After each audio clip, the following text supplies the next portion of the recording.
better way to get sucked back in than to welcome someone I've admired for decades and consider a friend, Senga Nengudi. So I'm going to introduce Senga and Elisa, and then we'll just get started.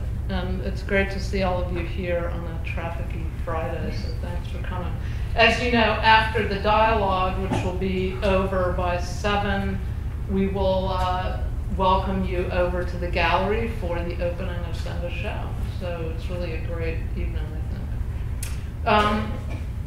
So I wanted to first thank Selma Holo and the Fisher team for making the show possible. I can't take any credit whatsoever. I'm not the curator.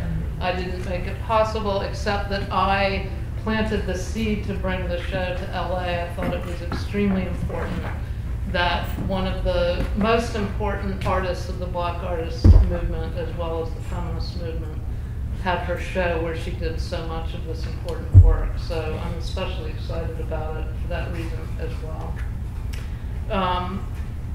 So briefly, Senga Nengudi grew up in Los Angeles and attended Pasadena City College and Cal State LA, where among other things she studied dance, as well as completing an MFA in sculpture in 1971. She worked at the Pasadena Art Center with Walter Hopps, which that could be a whole conversation on its own. Must have been fascinating, and taught at the Watts Towers Art Center, another great conversation, when it was directed by Noah Purifoy, who I know was so influential for you and many others. I also had forgotten that you were in Japan for a while, and where you encountered the works of Gutai, an avant-garde art group. She started her career with a deeply knowledgeable awareness of a range of avant-garde artistic practices in this way, from Gutai to the Brazilian neo-concrete artists, including Oida Sika and Leisha Clark, and Judson Dance Theater. And to some degree, I think the work really expands upon and moves in new directions, but also relates to those other movements. In 1971, she moved to New York, but then back to LA, and then eventually to Colorado, where she has taught for many years at University of Colorado, Colorado Springs, where the show was originated.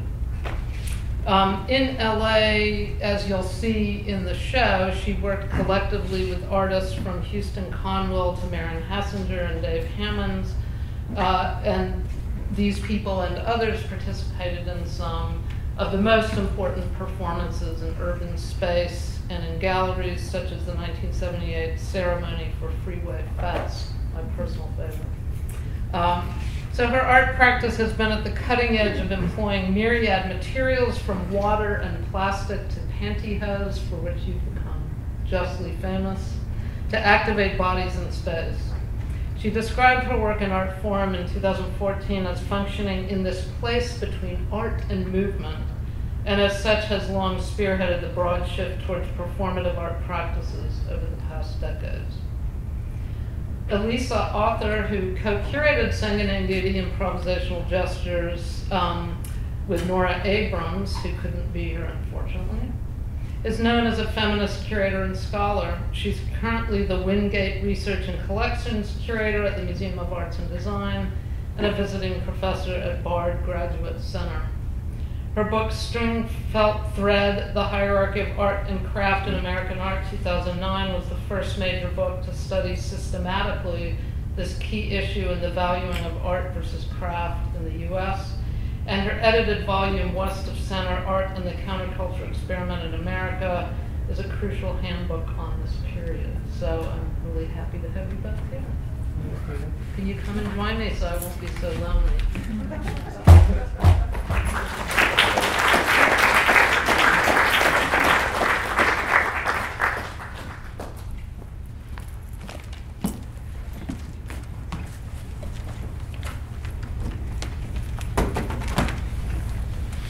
So we have a list of questions, as one does, if one is a neurotic academic.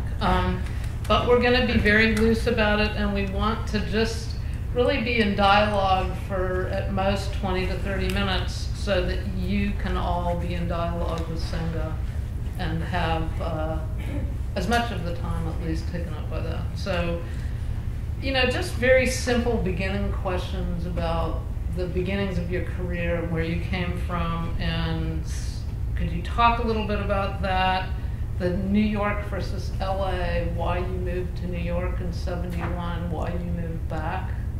Interesting. So be sure to use the mic. Yeah. Is it on? Can you hear me? Yes. Okay. Well, I was going to sing a song, but I won't sing a song. Oh, no, Come on. I said I was going to sing a song. Can you hear me now? Yes. But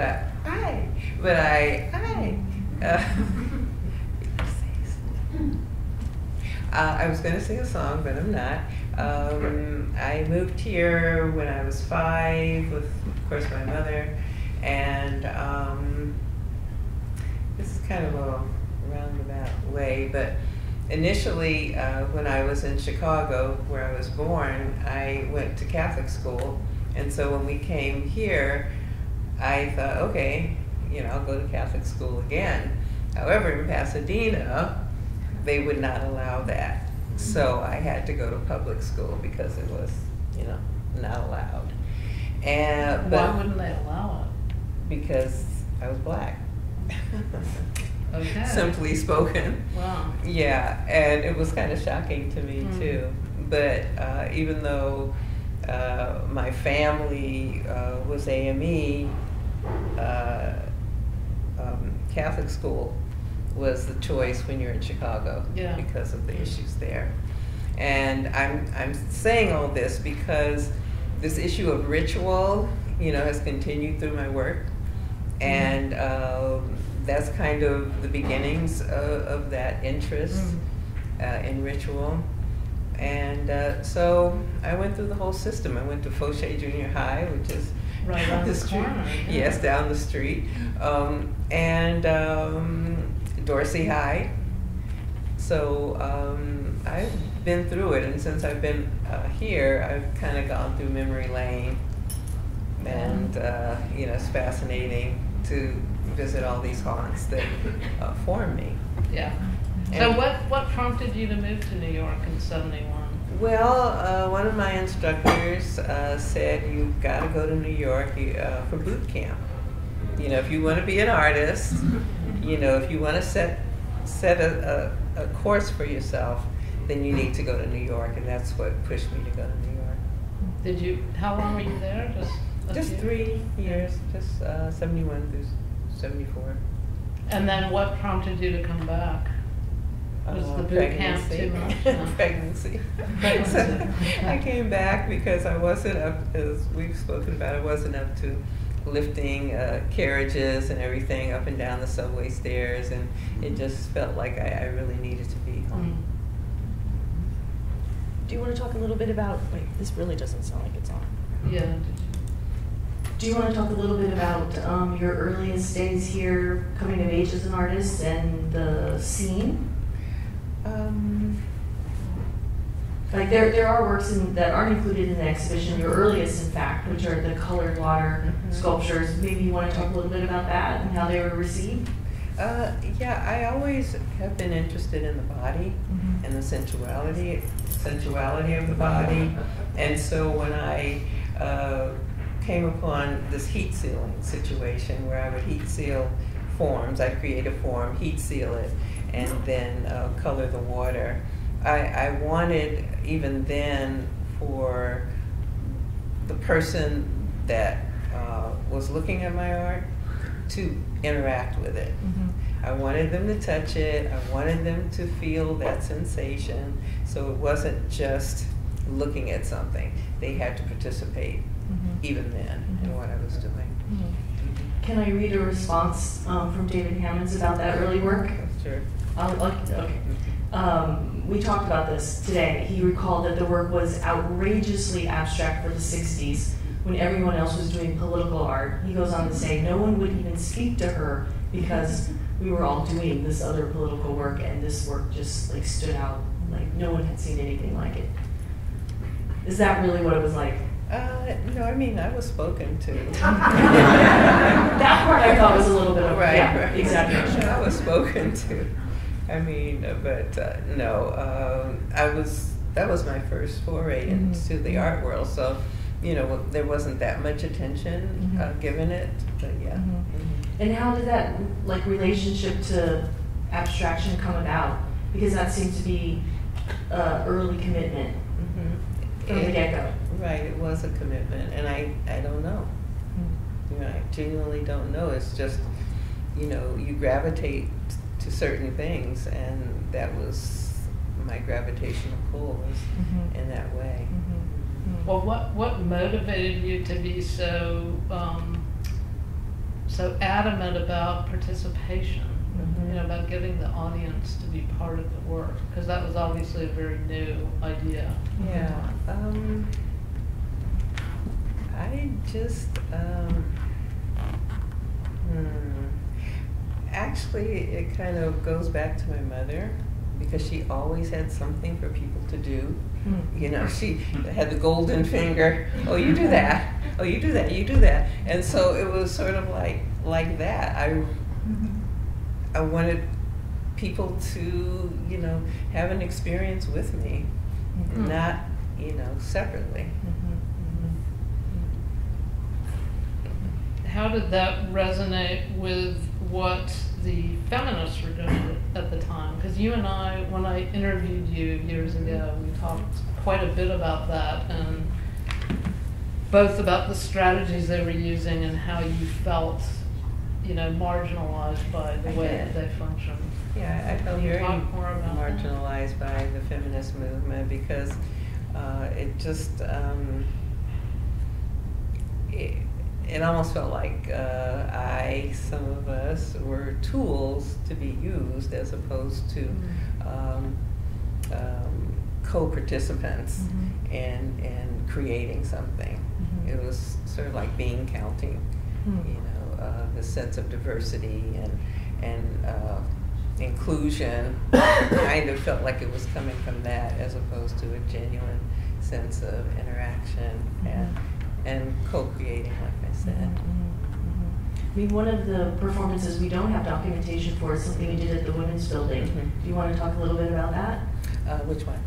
I'm just thinking, you told me there was an opening. Oh yes, there was an opening that was really through the Women's Building, but it was in Long Beach, and it was called the Home Show, I believe. Yes, at home. Yeah, at home, and Marin Hassinger, and I could be wrong with this, but Marin was the only black woman in the show. I think there was, you know, maybe an Asian American woman or something. And so we set up to do this performance in front of the house, and we put sheets on ourselves. And the issue was we were spooks that sat by the door. And we had various things like Aunt Jemima, pancake mix, and Uncle Ben, thank you, Uncle Ben, rice, and all these things that were still truly, and still are, a part of our community, or a part of Americana in a sense. So we were making the point that we were sitting by the door, we weren't allowed in, but we, you know, were a presence, and we were making a statement. And it wasn't covered at all. People would just come in, they were blank to what we were trying to say. And so, yeah, that was kind of something that kind of speaks to that whole situation, because it was a feminist show. Yeah, oh yeah, definitely was. So you felt like they didn't even acknowledge that you were doing this. Right. But I must say that, and I must single her out, a person that really was genuine about everything was Nancy Buchanan. And we were able to do work together at the Women's Building. Oh, so subsequently you worked with her there? Yeah, briefly, yeah. But we had a friendship, but, you know, in terms of actually working together. Wow. Yeah. I didn't know the story about that particular piece. Thank you for telling me that. disconcerting. Yeah. Did your work change a lot in New York?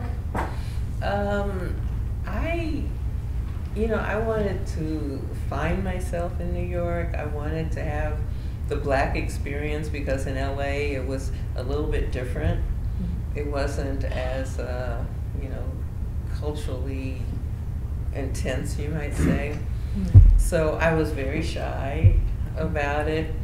I wanted to, when I first got to New York, people give you names when you go someplace, and one artist, William T. Williams, a wonderful painter, said to me, he lived downtown, and he says, you have to decide whether you want to be a downtown artist or an uptown artist. And a downtown artist meant you were a part of, the establishment. Uptown artist meant, you were a part of, the Black movement. And so Wausi Gallery, was a wonderful influence on me. And but I wasn't ready to do that type of art. I wanted to have that experience. I wanted to be supportive, but so I just did stuff in my studio by myself. Did you live uptown? Yes, I did. I live in Spanish Harlem. Oh yeah, I used to live there. Yeah, did you? Yeah, now you can't touch it, but yeah, I lived in Spanish Harlem. So were you part of the community in uptown, or were you really just working more on your own? Oh, I was part of the community. Yeah, most definitely. So who were the artists active then? Jeff Donaldson was. I think he was a part of the Student Museum at that time. He might have been the director. Was Dave Hammonds there, or was he No, here then? He was here. He didn't get there until like 80 something. I thought I thought he moved back and forth a bit. He did. Like you did. Yeah. He did. And we kind of like Yeah. switched up. Like when he was in LA, he could use my studio. When I was in New York, I could use his studio. So, yeah, he kept bouncing back and forth before he made the ultimate decision to move there. Yeah. I guess I want, if it's not too tedious, because I keep asking the same questions, but hear you talk a little more about those participatory strategies. What drove you towards not only that as a structure that you were setting up, because I love what you said about wanting the person to be experiencing the work with you rather than somewhere else. But also how that relates to your choice of materials, because you've talked about both separately, but I think there's a strong connection actually with some of the everyday materials that you use and how appealing those are to people looking at them and wanting to handle them. Yeah, well, I prefer using common materials because just keep talking. I'm sorry. Okay. I prefer using common materials because I like this issue of transformation, and that anything can be transformed. Anything can evolve, anything can, have more than one purpose. And that's kind of what I was proving. And plus I didn't have any money, so that's convenient. Yeah, it's very convenient. Convenient. I found objects when I was at Watts Towers Art Museum. That was really important. We were all influenced by Simon Rodia and the way he approached the Watts towers.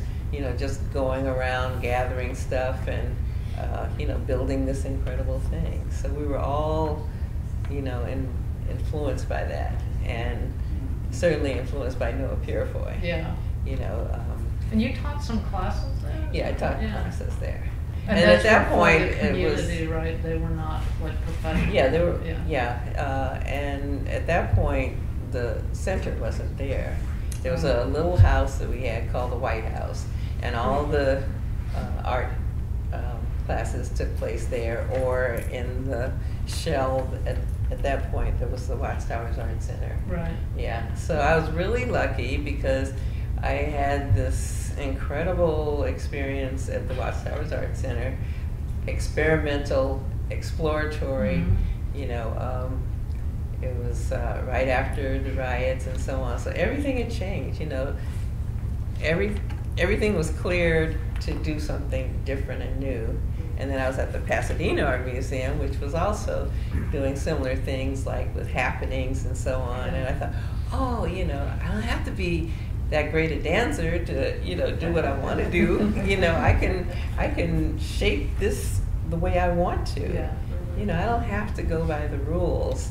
And so both sides, you know, really shored me up and allowed me to do things in an incredibly different way. Oh, that's so cool to hear you put those together. Yeah, I mean, absolutely. Yeah. I mean, I put them on an equal basis, you know, totally. Mm. Can I ask a question? Yeah. I was just going to say, you know, performance, of course, has been central to your practice, and you have a long-time collaborator, Marion Hassinger, and maybe you could talk a little bit about how that relationship developed and how you've sustained it for such a long period of time. Yeah, well, Marion and I met through a program, the CETA program, which is sort of like the 70s WPA. And it was, and there were a number of people. Kent Twitchell was a part of that, and we were to do public artworks in, you know, in LA. And so she had a background in, you know, dance as well as sculpture, and so we, you know, that was a good connection. And plus, I had seen a show of hers at Arc Center. Is that still around? I don't know. Okay, is it Arc Center? And she was the first black woman to have a show there, which wasn't easy. You know, I mean, we were banging on the door, but it wasn't easy. So I was really impressed with her work. And so we also had a grouping of people, you know, David, and you'll see those photos, not Houston, but Rojo, etc. And so we had a loose collective called Studio Z, and we would get together, you know, and do different things. But later on, my brother over there, Ulysses, and Mason right over there, you know, we all had this need to like break boundaries. And so we would get together, one person would present a concept, and then we would then rally and follow through on that concept. And we would do that for each other. Maybe I'll jump to the last thing and then we can. Sure. Yeah, I mean, I'm just curious what you think about suddenly becoming a superstar with the white dominant art world, discovering, I mean, fortunately, actually discovering the historical work, because often what happens is it's just kind of everything that's happening right now. So I'm really happy to see that there are serious shows like the Black Radical Women but what does it feel like to you, having been, you know, kind of not really paid attention to by the white art world for so long, and then seeing this huge surge of interest in the work, which means you have to travel all over the place? Well, I think the most important thing, because I love history and I love art history, is to set the record straight, to give it some kind of contextualization, so that, you know, it's not something separate, that we're included in the canon, so to speak. And that is huge to me. That's more important than anything else, that we have our place in history, that we do exist, that we did exist, and that what we did was significant in terms of the fabric of this thing we call art history. That's why I'm so glad your show is here. Yeah. Because not to have that show in LA where the work was so important, and whether or not the white feminists admitted that they were paying attention to you, they certainly learned a lot from what you were doing. Yeah, and I'm not the only one. I mean, plenty, Ulysses is getting his props now, Mason, and of course David. Yeah. So I'm not the only one. So I'm glad that there's this recognition where at least most of us are still alive. That's another deal too. But I'm glad for that. Carrie James Marshall. Yeah, that was a great show. A lot of abstract work. Yeah. And I will say just one more point. We were talking before about the Black radical women. We wanted a revolution, which unfortunately, for those of you who haven't seen it, it just closed. It was an epic, amazing show, and one of the really great things about it was that it was not just a great works show. It really got into the fabric of the Black feminist movement and the organizations and the activism and the publications, and I thought that was so important. It's a much more interesting and actually accurate way of telling at least part of that complex. Yeah, we're talking about accuracy. Yeah. Yeah. That's key. In the world we live in now with false news and all that kind of stuff, it's really important that everyone's story be told. So we've got lots more time, but I really think the audience, you guys are all here. I know you probably want to know more from Senga rather than hearing. We can always jump in. Yeah, we can always jump in. Tavia. Hi, thank you all for this. I'll get the ball rolling with a quick question. Thank you so much for your talk. And I was curious when you were speaking earlier about the distinction between uptown and downtown in New York City, and if you were uptown, supposedly you were down for the struggle, right? If you were downtown, you were going for the establishment. Yeah. My question to you is, did you find that kind of division in Los Angeles, and was it a spatial division? Was it like south of Pico? Pico, I stand corrected. Sorry, I'm here.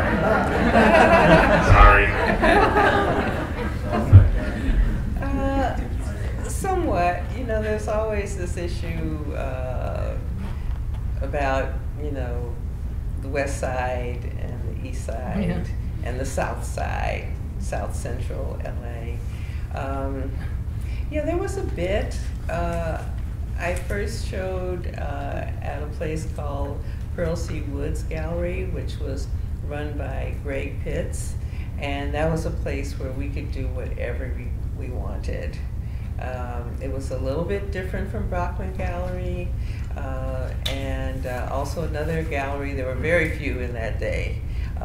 Someone really who should be here, Suzanne Jackson. She ran a gallery by the name of Gallery 32, and it was great because she was Black, first of all. She was a woman, which was seriously unheard of.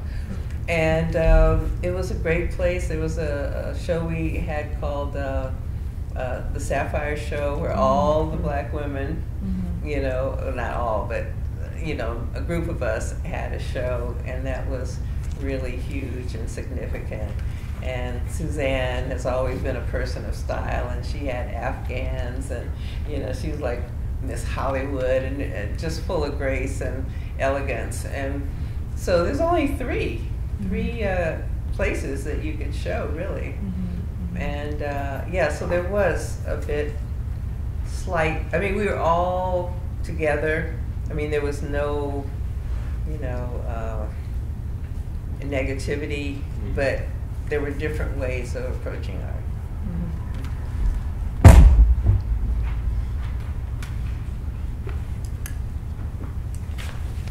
Now, somebody better say something, because I'm going to get you up and dance. So. That would be so bad. I was really intrigued by the mention of you going to Japan and coming into contact with Gutai. And I was just wondering if you could talk a little bit about that materiality of their works, which also brings together performances happening and that concern with the actual material, and just if you would mind speaking a little bit about how you encountered it. Yeah, well, actually, there's a little bit of an inaccuracy. I went to Tokyo or Japan to find the Gutai group. I never found them. I never found them.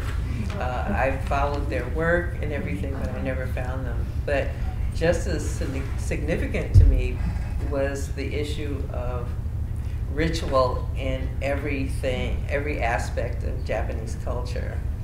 That was really significant, you know, no theater, tea ceremony, yes, everything. Even to answering the phone, there was a way, you know, an official way to answer the phone. So that was really intriguing to me, this issue of ritual, which I also wanted to figure out, well, how can I use this thing in Japanese culture and somehow connect it to African culture? And that one of the lines, of course, was ritual. And it looks different in every other way, but that part of it was quite significant. And this issue of gutai, not only the materials, but the issue of activity. You know, it's very involved with activity, you know.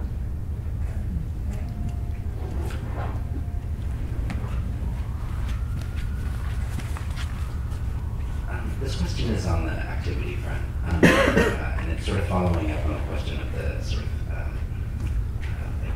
rush of excitement, right, about your work. And I'm just thinking about some of the earlier sculptural works, which were about a sort of engagement between the body and the sculpture itself, and the sort of representation of those pieces in like Radical Presence or in We Wanted a Revolution, in which there was no suggestion that you couldn't even touch it, right? It was very clear that if you did touch it, right, there was a problem, right? So I wonder how you've navigated that gulf between the sort of interactivity of the work in its original inception and in its kind of like canonization in the institution.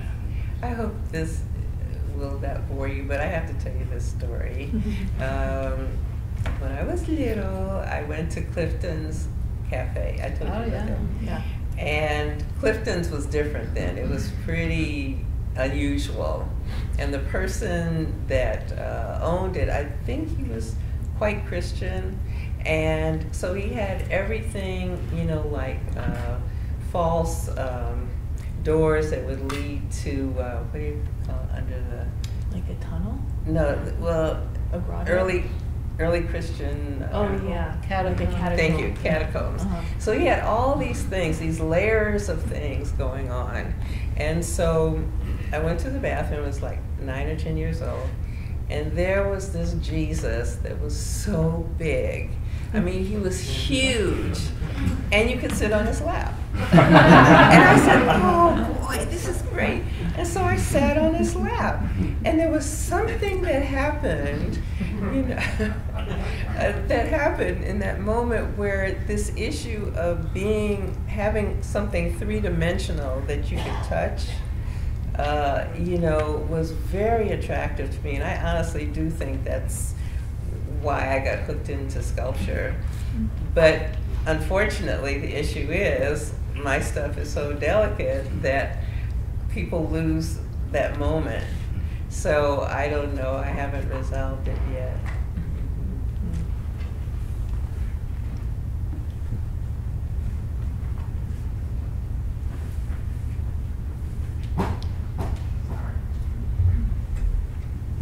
So you said on Sunday at the CAM symposium that from the get-go, you yourself, Maren, you were all very thoughtful about documentation, right? Yes. And having the opportunity to document your work following your activity. Right. And so this is maybe a little bit of a jump, but I've said that first. You were here in LA at a very interesting moment in Hollywood history, and you know, maybe a transitional moment. And so it can, I'm asking a question that can be very literal.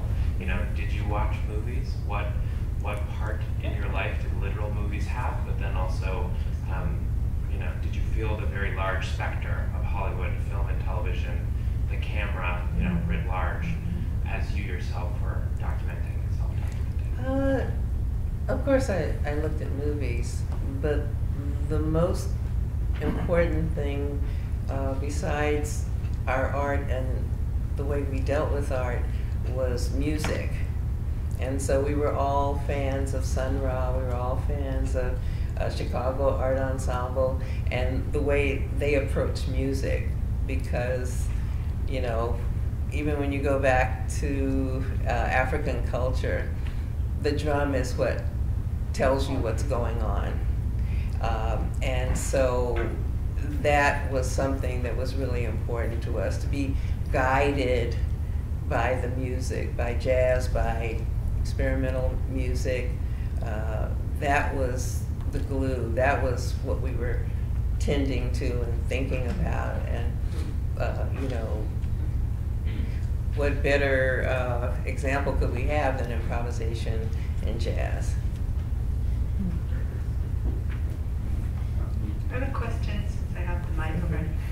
Just give it to myself. Were you thinking about ritual as a kind of expanded form of politics, in the sense that it would be leading to cultural affirmation or linking back to cultural forms that had been diminished or oppressed, or and was that something that could be understood at the time as this use of ritual? I can't say no. No, that didn't come into play.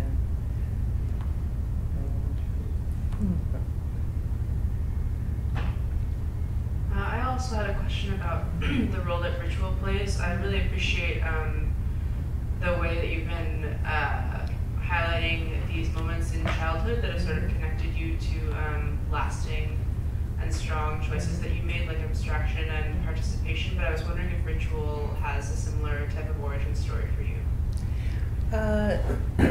Yes. As I was saying, you know, with the whole Catholic thing, Houston Conwell, I don't know if you're familiar with his work, but his family religion was Catholic, and so there was a lot of ritual in his work as well. But I just like this idea of if you do certain things in a certain way, you can create an outcome. And that's kind of how ritual works. Can I piggyback on that a really quickly? And maybe you could talk about the context for the threader, because for me that piece is really relevant to this conversation related to ritual and like even dance, like the way that you combine those two. Right. You want to talk a little bit about that? Well, I'm really interested with the threader. When you go into the exhibit, you'll see that this is just a short video on someone that I filmed in Philadelphia when I was doing the fabric workshop and museum residency. And I wanted to deconstruct the whole idea of fabric making. Usually people create a fabric project, but I wanted to deconstruct it. And so this fellow did the same thing every day, 8 hours a day. Mm-hmm. And I'm very fascinated with how work makes, or work goes better if you have a movement related to it. So everybody has movement, and so it was fascinating to me to see, you know, how he approached his work and the rhythm and the choreography that went along with it.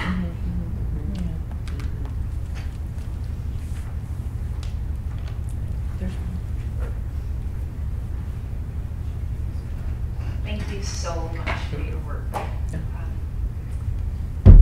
I'm kind of hanging on the comment you made of encountering the happenings and saying, oh, I don't have to be that great of a dancer. Yes. I can do this kind of stuff. Yes. I wonder if you could share some details about your experience training and what the dance world was like when you were training, and did you depart the dance world? Do you feel like your work is still dancerly? Are you still having a conversation with dance in your work? Yes. I feel like you are, but I would love to hear some of your thoughts. I am, and you know, this urge to dance was always in me, but I didn't have a ponytail, and I wasn't, you know, thin, So I didn't quite fit into the dance world at that point. Now it's wonderful. You know, I've seen African dancers that are like 250 pounds, and they're as graceful and light, and it's really affirming that dance is for absolutely everybody, or movement. And so I was fortunate enough to be at the Lester Horton studio, and at that point, it was almost pre-Alvin Ailey, and Yvonne de Lavalade, who was Carmen de Lavalade's sister, taught there, as well as James. His name in LA was James Truitt. When he got to New York, it was James Trutte. So he was part of the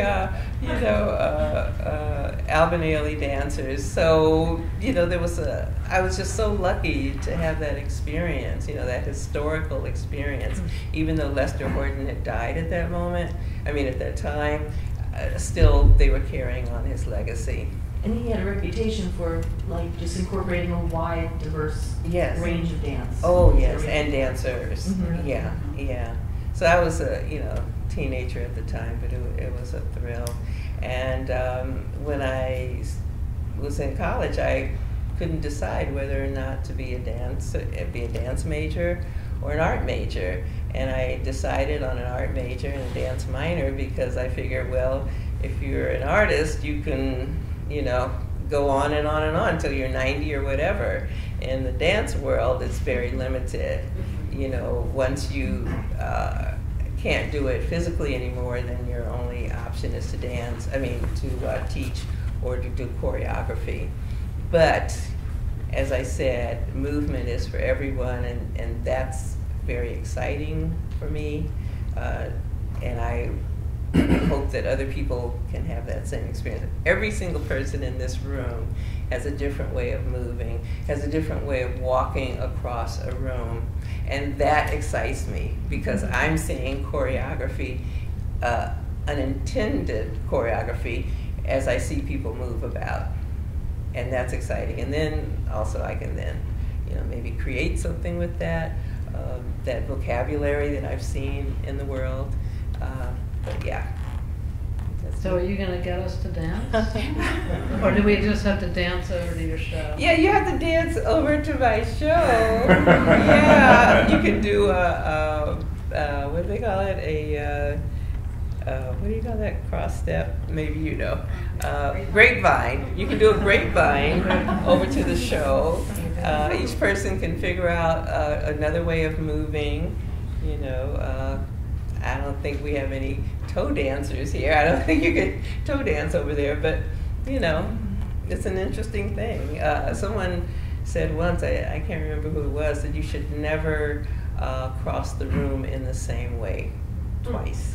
Yeah, and that includes your own living room. Well, since I teach in this room, that will inspire me. Yes.